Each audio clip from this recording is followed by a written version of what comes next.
I was recently asked by a customer to give them some advice on what they could do to make a service program better for their rollout. And I gave them kind of 3 points. I'm going to give those same points to you right now. Number one is to stop putting the wrong things in there.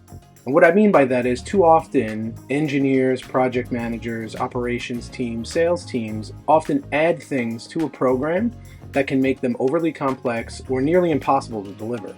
So you should really take a look at the program and ensure that it's completely streamlined and anything that needs to be there is, and anything that's superfluous should come out. Second thing I said was make sure that they're putting the right things in there. And what I mean by that is you always should have a support system. You should have someone looking after the technician that's in the field. You should be looking after the end user to make sure that the person on site is actually getting what they need. Ensuring that you have the right things as part of the program is just as important as making sure that the technology you've chosen is what's needed. The third point is to get the things that shouldn't be there out.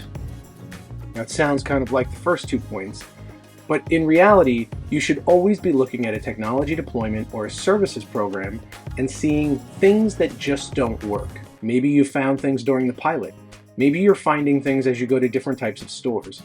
Anything that shouldn't be there should always come out, and you should have a system and a management team that's willing to get behind that program and change things as you're learning.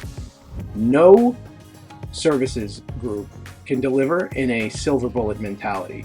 You should always have the ability to change as you go. If you can follow those 3 points and you've got a great partner, your program is going to be deployed, adopted, and used for years to come.